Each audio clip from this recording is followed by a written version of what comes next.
गर्मी बहुत तेज है, लग रही है।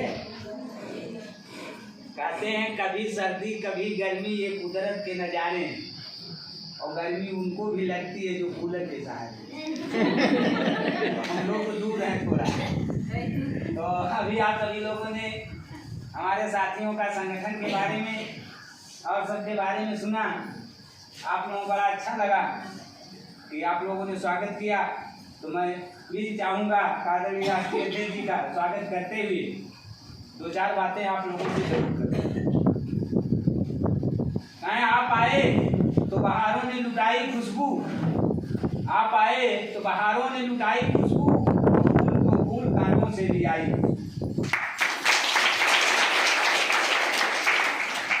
आज बड़ी देर से इस गर्मी में आप लोग आकर के बैठे हैं। हमारे साथियों के सबकी बातों भी आप लोगों ने सुना। एक चीज तो मंथन जरूर कर रहे होंगे आप कि हमको तो बता करके फुसलाया गया था, उस पर कोई बातें नहीं हो रही है, कोई कुछ बोल ही नहीं रहा है, कितना मिलेगा कितना नहीं। तो जो भी बता करके लाया वो ठीक ही बता करके लाया है, वो आपको मिलेगा, लेकिन उसके लिए आपको कुछ करना भी होगा। हम जो भी वो बता करके लाए हैं, जो हमारा संगठन है, वो आपको कोई वेतन, कोई तनख्वाह या कोई वैसा लाभ का पैसा नहीं देगा। वो आपको इस नाते देता है कि ताकि आप अपने काम में सहूलियत आपको मिल सके। आप लोगों को ये क्यों लाया गया और दूसरे हम अलग से एक संगठन हमको बनाने की क्यों जरूरत पड़ी? क्योंकि आज आप देश की हालत देख रहे हैं। आज लोग आप सुन रहे हैं, पहले से ही लोग कह रहे हैं कि अगर 2024 में दोबारा लोगों की सरकार आई तो संविधान खत्म कर दिया जाएगा, इलेक्शन खत्म कर दिया जाएगा। और ये चीज हम लोग आज कम से कम 7-8 महीनों से चिल्ला रहे हैं। और जो जो कहते आए उसके पहले भी हम लोगों ने कहा था कि संसद भवन बन करके तैयार है, उद्घाटन हम सोचते थे कि 2025 में होगा, लेकिन उसको 2024 में ही कर दिए, 2023 में ही कर दिए। और करने के साथ साथ देखिए कमाल की बात है कि हमारा देश प्रजातंत्र देश है, यहाँ सब समान है। बाबा साहेब का संविधान जब से लागू हुआ तब से एक समानता का अधिकार सबको मिला। लेकिन आज भी पहले जो राजा हुआ करते थे वो रानी के पेट से पैदा होते थे। हमेशा राजवाड़ों के जो लड़के होते थे वो राजा होते थे, लेकिन बाबा साहब के लिए उन्होंने संविधान में हमको अधिकार दे दिया कि नहीं, रानी के पेट से राजा नहीं पैदा होगा, बैलेट पेपर से हमारी जनता जिसको चाहेगी वो राजा होगा। लेकिन आज दिन क्या है? क्या बाबा साहेब के लक्ष्य का, बाबा साहेब का वो सपना पूरा हो पाया? क्यों नहीं हो पाया? इसी के विचार के लिए हम लोग आए हैं कि बाबा साहेब का दिया हुआ संविधान क्या आज पूर्ण रूप से लागू है? क्या जो संविधान में लिखा हुआ है, जो अधिकार हमारा है, वो हमको मिल रहा है? क्या देश संविधान के अनुसार चल रहा है? इसी पर हम लोगों ने विचार किया। और विचार करके जब देखा कि हमारे यहाँ भी हमारे संगठन बहुत सी पार्टियां हैं, हर लोग जात बिरादरी की अपनी अपनी पार्टियां बना लिए। कोई यादव की पार्टी बना लिया, कोई एससी की पार्टी बना लिया, कोई राजभर की, कोई बिंद की, कोई मुसलमान की, सब अलग अलग पार्टी बना करके और हमको आपको क्या कह रहे हैं कि आइए हम 85 इकट्ठा कर रहे हैं। अरे आप तो खुद 85 जगह खड़े हो, तुम खुद एकत्रित नहीं हो तो हमको क्या इकट्ठा करोगे? इस नाते हमको ये लगा कि लोग अपने कुर्सी के लालच में हमारा अपना जो असूल सिद्धांत था, हमारे महापुरुषों का जो उद्देश्य था, जो बाबा साहेब का उद्देश्य था, उसको कहीं ना कहीं से हम लोग भटक गए। हमको जहाँ से विद्यालय की तरफ जाना चाहिए था, वहाँ से हमको मंदिर मस्जिद और हिंदू मुसलमान में उलझा दिया गया। जहाँ से हमको शिक्षा नहीं मिल सकी तो बाबा साहेब ने कहा था, और बाबा साहेब का नारा आज में हम आप तो दोहराते हैं। और लोग तो कहते हैं कि शिक्षा वो शेरनी का दूध है, जो पिएगा वो दहाड़ेगा। लेकिन हमारा संगठन कहता है शिक्षा वो शेरनी का दूध है, जो पिएगा वो गुर्राएगा और जो नहीं पिएगा वो थर्राएगा। तो हमारा संगठन जो है उसी शिक्षा को पिलाने के लिए आया है, क्योंकि आपको देश की हालत को देखते हुए हमारा संविधान खतरे में है, हमारी संस्थाएं बेची जा रही है, हमारी शिक्षा चौपट की जा रही है। 13 महीना तक हमारा किसान आंदोलित रहा। आज हमारी महिलाएं जो विदेशों से मेडल लेकर के आई, जिसने देश का नाम रोशन किया, आज वो धरना पर हैं। लेकिन एक बलात्कारी जो भाजपा में बैठा हुआ है, वो महिलाओं का क्या सम्मान, जबकि ये सरकार कहती है बेटी बचाओ बेटी पढ़ाओ। लेकिन क्या ये उस दिशा पर हैं? केवल इनके झूठे नारे हैं, और जिसका कारण है हम 85% जो है उसमें फंसे रह गए हैं। और अगर आपसे नहीं हम लोग चेते तो आने वाले समय में हम अपने बच्चों का जवाब नहीं दे पाएंगे। अगर हमारे बच्चे सवाल करेंगे, चाचा दादा काकी काका मामा मामी आप लोग कहाँ सो रहे थे जब हमारा संविधान खतरे में था, जब हमारा संविधान जो है गुलाम किया जा रहा था, तब आप कौन सा जवाब देंगे? तो इस नाते हम लोगों ने सोचा कि अगर हमको ये आभास हो रहा है तो कुछ न कुछ करना चाहिए, क्योंकि जो जात बिरादरी की पार्टियां हैं ये कभी भी 85 को इकट्ठा नहीं कर पाएंगी। ये जात को अपने इकट्ठा केवल करेंगी। जो मनवादियों ने हमारे साथ किया कि जात में बांट करके हमको विभाजित कर दिया, वही काम ये लोग भी कर रहे हैं। जात वाली पार्टियां बना के अलग अलग 85 लोग हम 85 जगह बिखरे हुए हैं, और जिसका खामियाजा है कि 15% के लोग आज सत्ता में हैं। आप 15-85 का मतलब जानते हैं? हमारे महापुरुषों की लड़ाई क्या थी? कांसीराम की लड़ाई क्या थी? राम मनोहर लोहिया की लड़ाई, जगदेव बाबू की लड़ाई क्या थी? पेरियार ललन सिंह यादव की लड़ाई क्या थी? फूले साहू अंबेडकर पेरियार की लड़ाई क्या थी?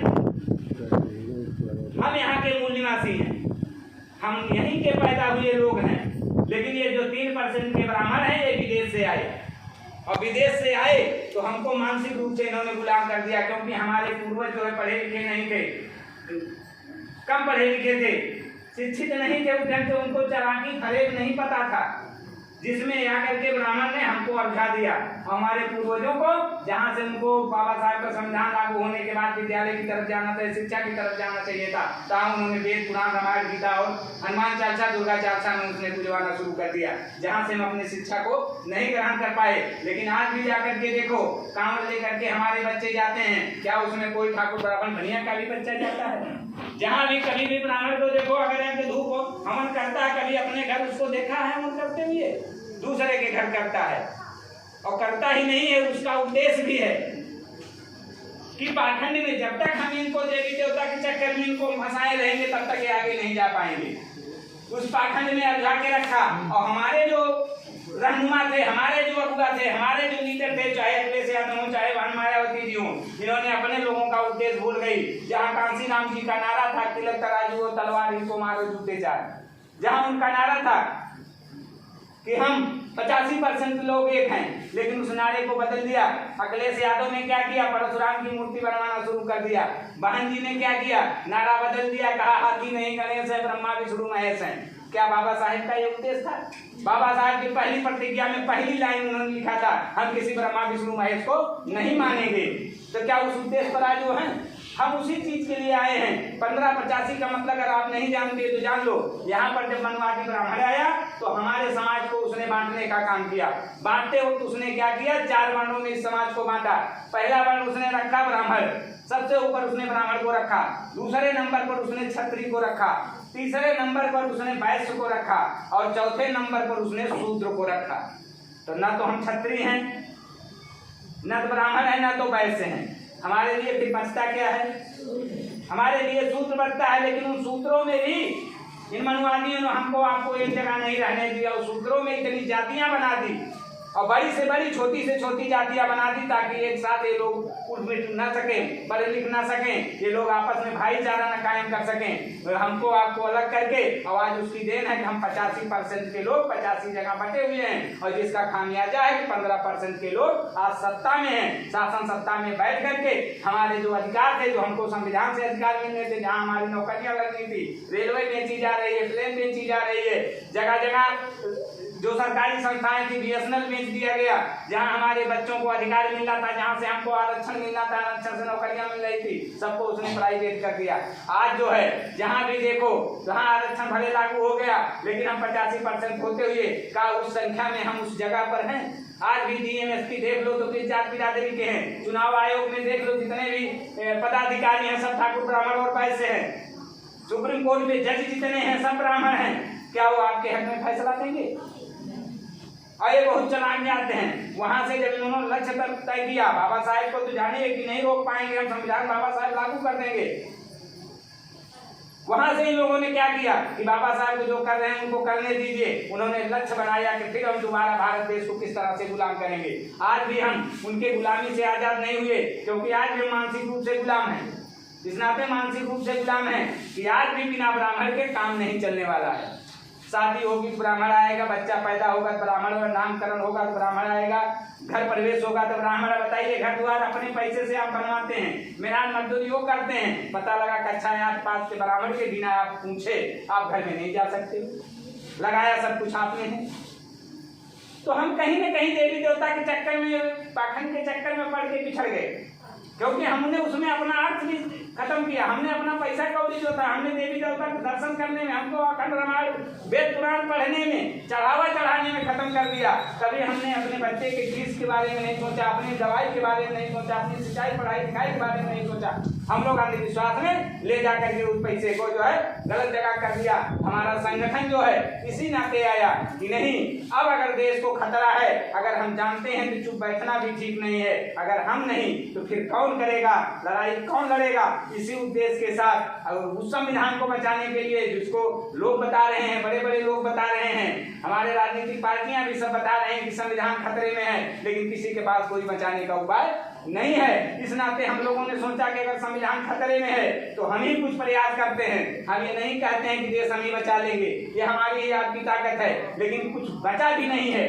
अगर ये हम नहीं करेंगे, आज अगर संगठित नहीं हुए तो आने वाली पीढ़ियां, हो सकता तो हम देश को न बचा सके, लेकिन कम से कम अगर हम संगठित रहे तो अपने आप को सुरक्षित रख सकते हैं, कम से कम अपनी रक्षा संगठित होकर के कर सकते हैं। क्योंकि देश में जो माहौल आज है वो सीधे राजशाही वाली माहौल है, फिर वही रामराज्य में कहते हैं लोग राम राज्य आएगा।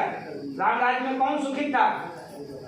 किसके राज में अंगूठा काटा जाता था एकलव्य का? किसके समय में जो है पढ़ने लिखने का अधिकार नहीं था महिलाओं को? तो क्या ऐसा रामराज हमको चाहिए? और राम राज्य लाएंगे, कहते हैं हिंदू राष्ट्र बनाएंगे, हिंदू राष्ट्र बनाएंगे। अगर आज मैं कहता हूँ हिंदू राष्ट्र हो जाए तो हमको आपको क्या मिलने वाला है? क्या हिंदू राष्ट्र होने के बाद भी हमारा शादी हमारी बेटियों की एक दूसरे के यहाँ होगी? हमारा रोटी बेटी का संबंध हो पाएगा? तब हम जो है हिंदू हो जाएंगे? तब हम अहिर गनेरिया और जमाल लोहार धोबी धड़कार कोई नहीं रह जाएंगे? हम तो कहते हैं उस हिंदू राष्ट्र से अच्छा सबको ब्राह्मण राष्ट्र ही बना दो, सबको ब्राह्मण बना दो, लेकिन ब्राह्मण ये नहीं करेगा। ब्राह्मण हिंदू अपने आप को नहीं मानता है, अपने को अलग मानता है कि हम ब्राह्मण है। आप हिंदू हैं, हिंदू तब तक के लिए हैं जब तक आपको चढ़ावा चढ़ाना उस मंदिर में। जहां मंदिर का उद्घाटन होगा, अगर आपके जात का है, एससी का है, शूद्र है, तो उसको नहीं बुलाया जाएगा। इसके पहले जो मंदिर का उद्घाटन था कोविद को नहीं बुलाया गया। संसद भवन का उद्घाटन था, एससी महिला थी जो है मुर्मू जो राष्ट्रपति है, उसको नहीं बुलाया गया। आज उनके अंदर वो भेदभाव है, आज भी वो छुआछूत की बात करते हैं। और हम तो वैसे शूद्र हैं, शूद्र जहाँ भी जो है रहेगा वो छू देगा तो जो है हर चीज शूद्र हो जाती है। और हम आप तब तक शूद्र नहीं है जब तक आप चढ़ावा चढ़ाना है, जब कुछ लेना होगा तो वहां से हटा दिए जाओ, कल तुम तो शूद्र हो। आप मंदिर में जाते हो, चढ़ावा चढ़ाने के लिए उस देवी देवता से मांगते हो, विंध्याचल मैया जहाँ भी आप जाते हो वहां से लौट मांगते हो, मन्नत मांगते हो। वहां से नीचे जब लौटते हो तो भिखारी भी खड़ा रहता है उन सीढ़ियों पर, वो आपसे मांगता है, दीदी दुर्गा जी के नाम पे दे जा, बहनी भला हुई तुहार कल्याण हो जाए, दूधो नहा पीतो भला, जान ले तोरे आगे क्यों है ना है सब। अब यहाँ से लोग विचार तो कुल दूसरा की बात खत्म हो जाए, करता है ना, मानता है ना आपसे, क्योंकि वो आपसे बुद्धिमान है। वो जानता है कि जो इस मंदिर में है वो मांगने से नहीं देगा, देने वाले यही लोग हैं, इस नाते वो आपसे मांगता है। अगर वो देता तो रोज वहीं रहता है, उस मंदिर में बैठी हुई मूर्ति से मांग लेता, आपसे मांगने की जरूरत नहीं पड़ती। और जहां भी जाइएगा आप देखिएगा मंदिर के सामने एक दान पेटी रखी होती है। उस दान पेटी को अगर हटा दीजिए तो नाराज कौन होगा? भगवान।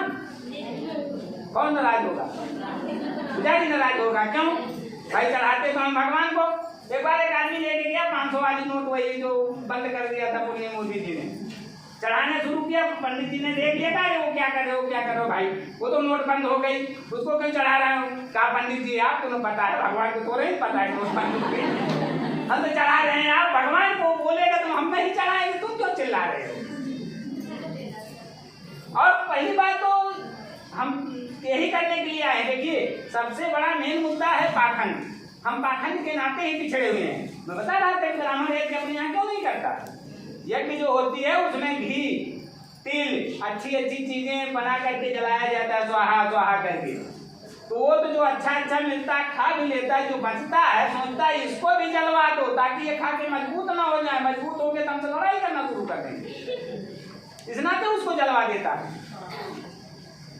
तो अब हमको क्या करना है, हमको पाखंड को ही खत्म करना है। इनका जो मेन उद्देश्य है, इनके पास जो पैसा कौड़ी आ रहा है, जो हमारे ऊपर शासन ये कर रहे हैं, वो हमारा आपका पैसा है, कहीं न कहीं मंदिरों के माध्यम से और पूजा पाठ के माध्यम से उनके पास जा रहा है, जिससे वो हमारा ये अधिकार खत्म कर रहे हैं। तो हमें नहीं कहेंगे कि आप देवी देवता मत मानिए, धीरे धीरे जान जाएंगे नहीं मानेंगे, क्योंकि अभी तक आपको वही पढ़ाया गया है। हर एक के घर में देखिए तो देवी दुर्गा का और सबका फोटो लगा होगा, तो बढ़िया से एक बच्चा भी रोता होगा, कहेंगे तुम तो देख हनुमान जी हम गदा ले देख चुप रहो। तो वो शुरू से हनुमान जी को देख रहा है तो जान ही जाएगा हनुमान जी कौन है। दुर्गा जी को देख रहा है तो शुरू से जान ही जाएगा। लेकिन इतने लोग बैठे हो, बताओ सावित्री बाई फुले कौन थे, कितने लोग जानते, जबकि शिक्षा की देवी हमारी सावित्री बाई फुले, जिसने पहला विद्यालय खोला था और उस विद्यालय में महिलाओं को पढ़ने का अधिकार दिया था। उसकी जमीन नहीं मिल रही थी, एक फातिमा शेख थी जिसने उसको जमीन दिया उस विद्यालय खोलने के लिए, और 5 महिलाओं ने पहली बार शिक्षा लिया था उस विद्यालय में। और जब वो पढ़ाने के लिए जाती थी तो ये मनवादी 15% के लोग ये उनके ऊपर गोबर और कीचड़ फेंकते थे। एक साड़ी पहन करके जाती थी, दूसरी साड़ी ले जाकर के वहां पहन करके तब बच्चों को शिक्षा देती। तो वो दिन था जब अकेली पढ़ी लिखी महिला, बाबा साहब अकेले पढ़े लिए इतना संघर्ष किया। तो आज तो उनकी देन है, उनकी औलादे बैठे हैं कम से कम हाई स्कूल और इंटर की पढ़ी लिखी बहनें इतनी यहाँ हैं। आज हमको इतने लोग मिल गए हो, तो क्या बाबा साहेब के उद्देश्य को जो हम लोगों ने कहा था शिक्षित बनो, संगठित रहो, संघर्ष करो, क्या पूरा नहीं कर सकते मिल करके? और अगर नहीं पूरा कर सकते तो गुलामी से कोई रोक भी नहीं सकता है। बाबा साहब अकेले पढ़े लिखे थे, बाबा साहब जानते थे कि मेरा 85% का समाज पढ़ा लिखा नहीं है, लेकिन जिस दिन वो पढ़ लिख के जागरूक हो जाएगा, वो किसी से भीख नहीं मांगेगा, वो अपने अधिकार को पहचानेगा और छीनने का काम करेगा, किसी से मांगने का काम नहीं करेगा। तो हम आज उसी बाबा साहेब को उद्देश्य को उसी बचाने के लिए, उसी संविधान को बचाने के लिए हमारे राष्ट्रीय अध्यक्ष जी ने एक संविधान और बनाया है, अपना संविधान, उस संविधान को बचाने के लिए, जिस संविधान को, जिस संगठन को लेकर के हम लोग आपके बीच में आए हैं। और लोग आप जाएंगे फील्डों में, अभी और चीजें आपको बताई जाएंगी। 15 दिन की ट्रेनिंग में आप जरूर आइए। 15 दिन की ट्रेनिंग जिस दिन आपने सही ले लिया, सही ढंग से अगर पढ़ लिया, तो समाज में जब आप बाहर जाओगी तो कोई आपसे बात करके नहीं जा पाएगा, हर एक सवाल का जवाब आपके पास होगा, कोई भी मन में आती बात करके नहीं जा पाएगा। और हमारा उद्देश्य जो है ये पाखंड मुक्त भारत करना है। और लोग ये भी कहेंगे, हमारे संगठन के बारे में कहते भी हैं कि आप लोग महिलाओं को ही क्यों लाते हैं। तो हमारा संगठन कई रूप में काम कर रहा है, ये आर्थिक रूप पर भी काम कर रहा है। जब हम लोगों ने देखा तो पुरुष तो कहीं न कहीं बाहर रह करके कुछ न कुछ आय का स्रोत ले आता है, कुछ कमा धमा के ले आता है, महिलाएं घर में रहती हैं। अगर वो पढ़ी लिखी हैं और घर में बैठी हैं तो हम उनका कुछ सहयोग करेंगे, वो कम से कम समाज का काम कुछ दिन के लिए करें, समाज को आगे ले जाने का काम करें, और उनका खर्च भी चलता रहेगा। जो हम लोगों ने दिया है केवल इस नाते दिया है, देंगे जो आपको कि आप फील्ड में काम करोगे, आप घर से बाहर जाओगे, घर आपके सास ससुर ननद जवरान जेठान बच्चे सब होते हैं, आप जब लौट के जाओगी तो जरूर आस लगाए होंगे कि माँ आ रही है तो टापी जरूर लेके आएगी। तो हम केवल उस सहयोग के लिए आप लोगों को कर रहे हैं कि ताकि आप उससे चल सके, जो पैसा हम आपको देंगे ताकि आप उससे दौड़ सकें और आपको कोई परेशानी खर्च का ना आए। बाकी हम कोई वेतन भत्ता आपको नहीं दे रहे हैं, आपसे हम सामाजिक सहयोग मांगने के लिए आए हैं और ये करने के लिए आए हैं कि आप महिलाएं ऐसी हैं जो लोगों को संगठित कर सकती हैं, क्योंकि आप में कई गुण हैं। पुरुष कभी भी संगठित नहीं हो सकता, क्योंकि एक दूसरे का ईगो लगता है। हम लोग इतने लोग बैठे ना हैं, कहीं देख लीजिए चक्की चौराहे 5 लोग बैठे हैं तो अपने अपने मोबाइल में व्यस्त रहेंगे, एक दूसरे से हाल चाल या पूछने वाले नहीं है। लेकिन महिलाएं ऐसी हैं कि अगर यहाँ 2 महिलाएं बैठी हैं और 2 उधर से अगर जा रही हैं तो जरूर बता लेंगे दीदी आवा कहाँ जाता हूँ छहा और आ गई छाने बैठ गई तो सास देवरान ननद जेठान भरजाई काका काकी दुश्मनवा फलानवा मैंने पूरा वो चर्चा बता डाली। चाहे दोबारा उनसे फिर मुलाकात हो या न हो कोई मतलब नहीं, उनका कोई दुख, लेकिन उनका स्वभाव है तो ये अच्छा स्वभाव है। कम से कम उसी बहाने आप अपरिचित से जब बात कर सकते हो तो हमको तो यही करवाना है कि आप जो है जिस प्रकार से ब्राह्मण जो पाखंड के ढंग से फैलाया, वो कथा कहता घर घर जाकर, सत्यनारायण की कथा, सत्यनारायण बाबा की कथा एक घर होती है तो 10 घर जो है आज जाता है, चला फलाने की यहाँ कथा होती है। तो आएंगे सीधा उदासी लेकर के आएंगे और बैठे रहेंगे, 7 अध्याय की कथा सुनेंगे, इसके बाद आरती डालेंगे, घर चले आएंगे प्रसाद लेकर के। लेकिन उसमें वो सत्यनारायण की जो कथा करता है वो तो झूठ नारायण की कथा है, ऐसा कुछ है नहीं, लेकिन वो उसका धंधा है। वो झूठ नारायण की कथा बना करके कुछ न कुछ अपना पारपोशी को ठग करके लेके चला जाता है। उसने एक अलग ही स्वर्ग की रचना की, एक तो यहाँ है ये है, एक अलग से उसने काल्पनिक चीज की रचना की, काल्पनिक जगह की, जिसका नाम उसने स्वर्ग दिया, स्वर्ग में। लेकिन आज तक यहाँ से चंद्रमा सूरज और तो जगहों पर लोग पहुंच गए और ग्रहों पे, लेकिन कोई ऐसा दरबार बीच में तो नहीं लगा मिला हम लोगों को, और ना तो कोई यहाँ से जिंदा वहां गया है, न मरा हुआ जो है बताया कि वहां कुछ ऐसा है। और वैज्ञानिक भी आज बहुत कुछ खोज चुके, लेकिन कुछ नहीं, लेकिन उसने उस काल्पनिक स्वर्ग से ला करके यहाँ बीज बो दिया। कहीं यहाँ काली की मूर्ति है, कहीं हनुमान जी की है, कहीं और पे, जहाँ देखो अगल बगल गांव के, जैसे गांव न हो करके भूतों का डेरा है, उधर शहीद बाबा, उधर हनुमान जी, उधर देवी बाबा, उधर काली माई। 33 करोड़ देवी देवता हैं हमारे यहाँ पे, और तब से ये हैं, जब से 33 करोड़ जनसंख्या भारत देश की नहीं, तब से, और आज तक हमारा आपका भला नहीं कर पाए, हम आप पिछड़ गए। आज जाके देख लीजिए चीन जापान ये सब देख लीजिए, बहुत आगे हमसे चले गए, उनके यहाँ कोई देवी देवता नहीं है। पाकिस्तान का रोड डर दिखाते हैं, पाकिस्तान ये कर देगा वो कर देगा, और संजोग देखिए भारत और पाकिस्तान एक ही देश था, जब बंटवारा हुआ तो एक भी देवता उधर नहीं गए, सभी तरह भाग आए। कहीं देश में तो उधर भी चले जाते। इस ढंग से इन्होंने हमको आपको फंसाया। ये बहुत ही चालाक किस्म के लोग हैं। ये जब दूसरे देश से आए, विदेश से जब यहाँ आए, इन्होंने किया क्या, जब देखा कि यहाँ के लोग मूर्ख हैं, ये लोग जो है पढ़े लिखे कम हैं, तो इन्होंने एक रचना किया। पहले जब आज मानो था, आज मानो से हम लोगों का इतिहास मिलता है, जबकि ये लोग कहते हैं कि उसके बहुत पहले से राम राज्य था, लंका बता देंगे सोने की लंका, जबकि सही चीज ये है सोना कभी जलता ही नहीं है, इन्होंने सोने की लंका जला दी। हनुमान जी को बताया ये लोग कि आग बुझा करके आए, तो समुद्र के पास गए पहुंच बुझाने के लिए, तो कहा नहीं साहब बुझाए तो मर जाएंगे हम लोग, पानी खौल जाएगा। और चलो तो पता लगा कि उन्होंने क्या किया, अपने मुंह में वो जलता हुआ पूंछ को डाल लिया, जिससे लोग बताते उनका मुंह जो है झौंस गया, जो काला हो गया। एक पूंछ की आग बुझाने मुंह काला हो गया, इतना जलता हुआ सूरज को ले लिया, आज तक कुछ नहीं हुआ। अरे भाई वाक्य बोला है, पृथ्वी से कहीं गुना बड़ा है, किसको आप मानोगे सही? बताए कि लक्ष्मण जी को शक्ति लगी तो हनुमान जी जो है संजीवनी बूटी लेने के लिए गए। हनुमान जी संजीवनी बूटी के लिए लेके वहां से गए, किष्किंधा पर्वत कहाँ बहुत दूर पड़ता है, तो गए तो जब देखे नहीं समझ में आया तो पूरा मेडिकल स्टोर में उठा लिए, लेकर के चल दिए। पता लगा अयोध्या में आते वक्त जो है भरत जी कहीं से देखे तो धूप का बाढ़ बना के मार दिए, गिर भी पड़ा, और गिर पड़ा तो मूर्छित होके गिरा, ये भी नहीं होश में, तो ये तो बताए मूर्छित होके गिर पड़े, फिर होश से आया तो भरत जी ने फिर मान को बैठाया और कर दिया, पहुंच गए वहां। अरे वो मूर्छित होके गिरा तो पहाड़ उसके हाथ में था, वो कहाँ चला गया, कम से कम अयोध्या जैसे 10-20 गाँव दब जाते भाई, उसका भी पता चलना चाहिए।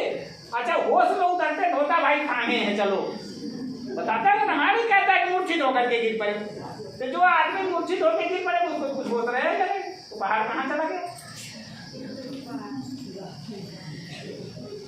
अब हनुमान जी इतने ही बलशाली थे, हम कहते हैं कि लंका में जाना था तो फिर पुल बांधने की क्या जरूरत थी, वो तो इतने बलता उतना बड़ा पहाड़ उठा लेते, तुमकी बंदरी सेना तो कितनी बड़ी थी, दोनों हाथ पे रखते लेकर के इस पार से उस पार। एक बार जाके आजमा भी चुके थे, भी कोई शंका नहीं था कि नहीं जाएंगे तो नहीं पार कर पाएंगे, एक बार तो सीधा खोज करके चले ही जाए थे।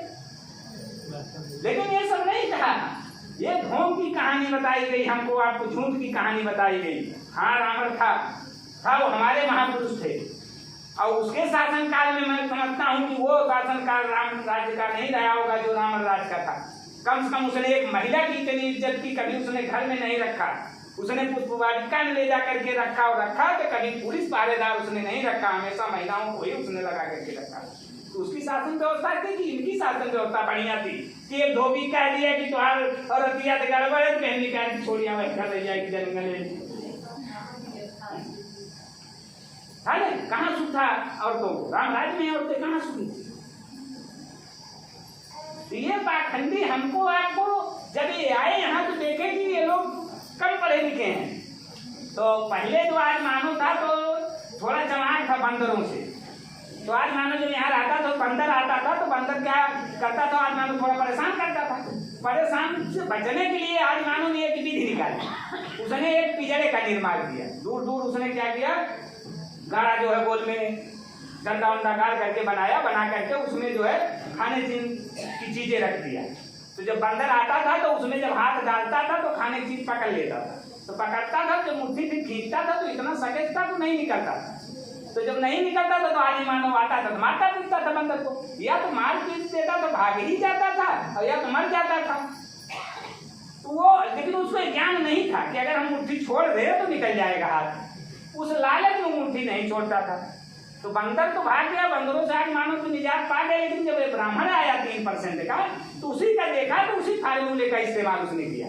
उसने क्या किया, उसी ढंग से मंदिर बनाया, गोल में मंदिर बनाया और दरवाजा लगाया, और दरवाजा लगा करके उसमें एक मूर्ति स्थापित कर दी।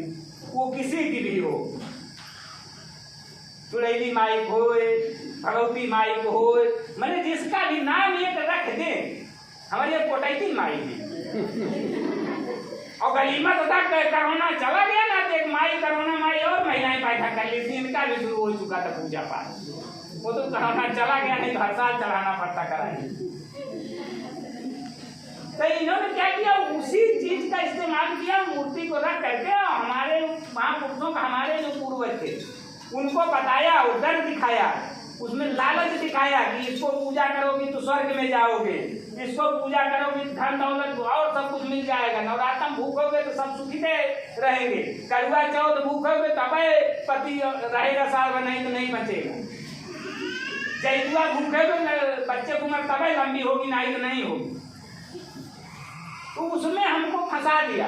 और आज की देन है कि हम उसी स्वर्ग नरक के लालच में उस मंदिर रूपी मूर्त जो उसमें रखी हुई है उसको पकड़ करके बैठे हैं, उसको हम छोड़ नहीं पा रहे हैं। उस बंदरों की तरीके से अगर उसको छोड़ दें तो सारे कष्ट दूर हो जाएगा, लेकिन आज हम उस मूर्ति को पकड़े हुए हैं और जो सत्ता में ये सरकार है हमको आपको मार भी रही है और रोने भी नहीं दे रही है। जिस प्रकार से बच्चे को मारिए और रोता नहीं, चुप रहे फिर मार रहे, वही हाल ये सरकार कर रही है। आज भी महिलाएं हमारी जो गोल्ड मेडल हैं आज जीत करके लाकर धरना प्रदर्शन जो कर रही है, लेकिन ये सरकार के कान पे जू नहीं रेंग रही है। जबकि नियम है कि महिलाओं की तरफ कोई अगर तिरछी निगाह से 15 सेकंड तक अगर देख देता है और इल्जाम लगा देती तो उसको जेल हो जाएगी, लेकिन सीधे सीधे हमारी पुलिस महिलाएं आरोप लगा रही हैं। लेकिन ये ठाकुर चरण सिंह आज भी सरकार में घूम रहा है, कोई सुनने वाला नहीं है। सुप्रीम कोर्ट आदेश देती है मुकदमा लिखने, तब जाके मुकदमा लिखा गया, लेकिन कोई कार्रवाई नहीं है।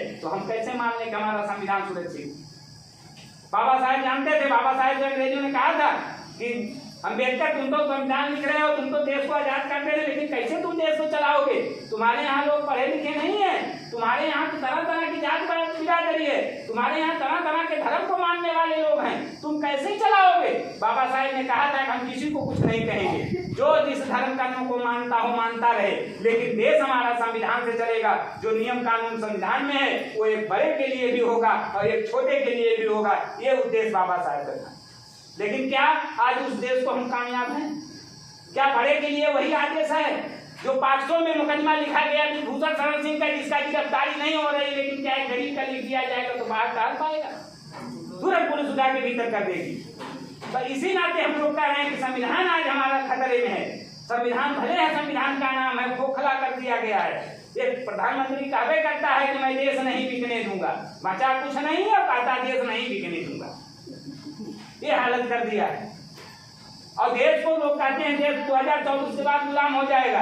कुछ लोग आपको मिले कहेंगे गुलाम हो जाए, बवाल हो जाएगा। कौन सा बवाल कर लोगे भाई? कर तो नहीं है महिलाएं धरना प्रदर्शन, उससे ज्यादा कौन बवाल करो? किसान तो 13 महीना बैठ के देख चुका धरना, कौन सा बवाल कर दोगे? उनको कुछ करना नहीं है, हम आप समझ नहीं पा रहे हैं, वो सब व्यवस्था बना चुके हैं। हमको गुलाम क्या करना है? कुछ नहीं करना है, एक बटन दबानी है, गुलाम हो गए। और कभी आप पीछे मुड़ करके आप देखिएगा कि आपका खाता फ्री में खुलाया गया। जब लोग फ्री नहीं खुलवाने तैयार हुए, 15-15 लाख आई मोदी वाला खुला दे, खाता फ्री में खुलवा दिया, गैस सिलेंडर उसने फ्री दे दिया, गेहूं चावल आपको फ्री दे रहा है, जियो का सिम फ्री पहले दे दिया था, अब तो पैसा ले रहा है, फ्री में दे दिया, आवास आपको फ्री में दे दिया, शौचालय आपको फ्री में दे दिया।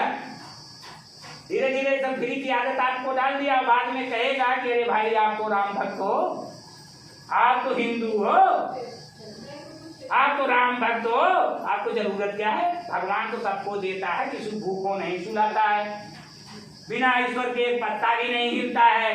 तो बिना ईश्वर के एक पत्ता नहीं हिलता तो इसका मतलब चोरी डकैती बदमाशी सब वही करवाता है, और वही करवाता है। देखिए ईश्वर की जरूरत क्या है, जो गलत काम भी करवाता है, तो कुछ करेगा नहीं वो। ये सब इतना फ्री दे दिया है, कहेगा भगवान के नाम पर आपको ईश्वर ने भेजा है यहाँ खाने जीने के लिए, तो सरकार आपको खाना देगी, न कुछ लेके आओ न कुछ लेके जाओगे, खाना देगी, आप घर में बैठो, घर से बाहर नहीं निकलना है। गैस सिलेंडर दे दिया है, भरवा करके खाना बनाओ, गेहूं चावल भी दे दिया है, तेल चना भी आजकल दे दिया है, नाश्ता भी लो। आपका शौचालय है ही, कहीं बाहर लोटा लेके नहीं जाना होगा, जियो है ये है, आपको जो चीज मंगाना हो उसको आप फोन करिए, ला करके आपके घर तक पहुंचा जाएगा। किसान सम्मान निधि आई रही है, फोन पे से उसका पैसा पेमेंट कर दीजिए, वो कहेगा ना खाने के लिए आए हो ले लो। और एक दिन नोट 2000 की बंद कर दिया, तो 500 की भी बंद करेगा, पैसा आपके पास नहीं रहेगा, मोबाइल से ही दर लेना देना होगा। और ये उनका है बड़े भाई साहब को, जो बिजनेसमैन है बड़े, अडानी साहब का, वो कुछ करेगा नहीं, एक दिन केवल खड़ा होगा, कहेगा आज से हमारा नेट पैक बंद, हम नहीं चलाएंगे। एक चाय नहीं आप पी पाओगे, अगर चाय की दुकान का फोन पे चला रहे हो तो फोन पे हो गए नहीं करेगा। मैंने आपके पास लिखित में देख लीजिए, मोबाइल में इतना पैसा है, लेकिन अगर कहीं नगद कहीं मिलने मिल जाए तो नहीं मिलने वाला है।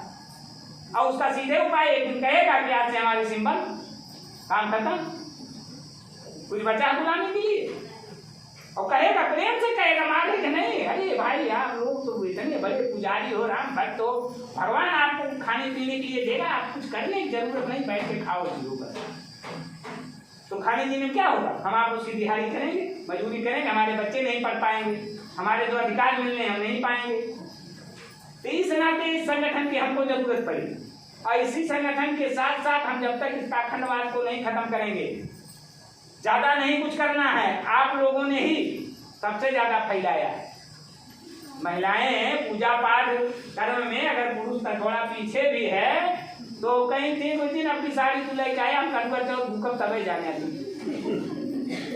तो मजबूरन उनको करना है। तो कहते हैं लोग महिलाओं को लाते हैं, तो हमको ये लगा कि ये ज्यादा ज्यादा पाखंड देवी देवता में फैलाने का काम इन महिलाओं ने ही किया है। तो अगर इन्होंने फैलाने का काम किया है, तो खत्म कराने का काम हम आप ही लोगों से करेंगे कि आप भी जाओ।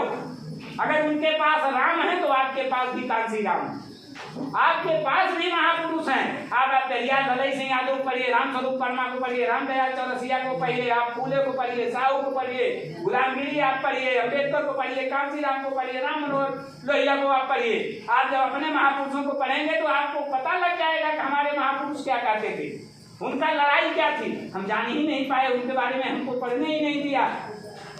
हमारे जननायक थे जिनका नारा था कि 100 में 90 शोषित है, शोषितों ने ललकारा है, धन धरती और राजपाट में 90 भाग हमारा है, लेकिन क्या वो 90 भाग हमको मिल रहा है?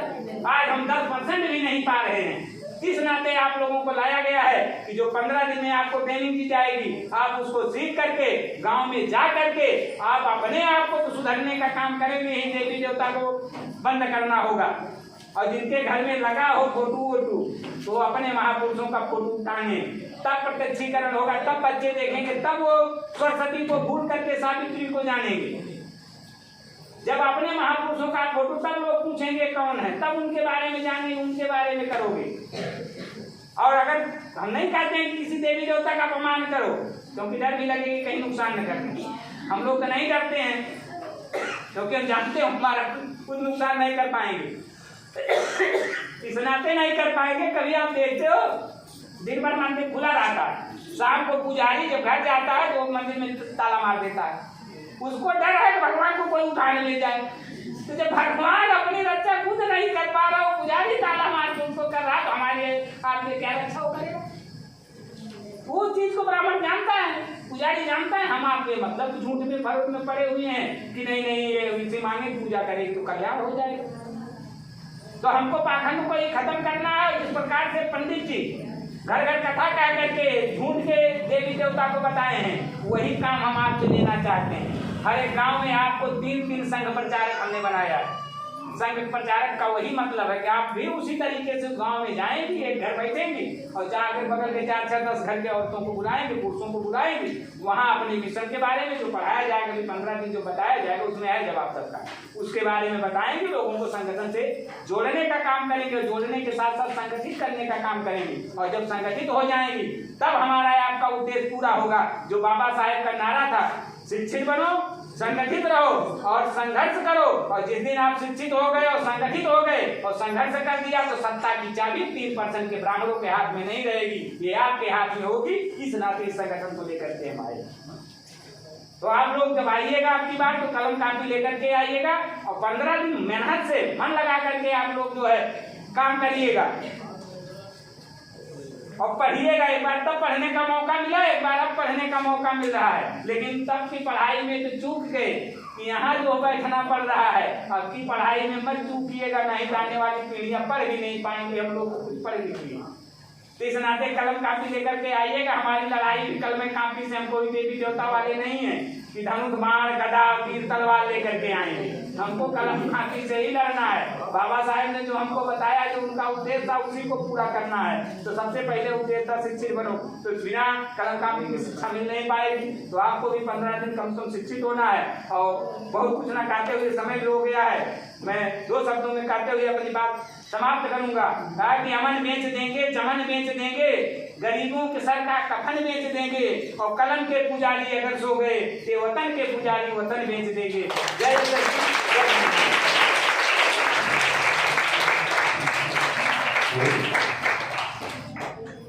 जबरदस्त ताली।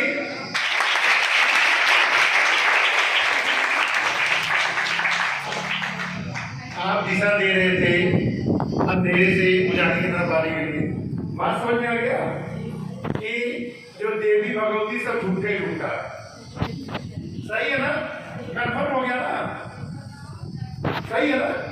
क्योंकि एक चीज समझ में आता है, एक घंटा मंदिर में बसता है और विद्यालय में बच्चे को पढ़ाना कहाँ भेजा जाएगा? मंदिर या विद्यालय?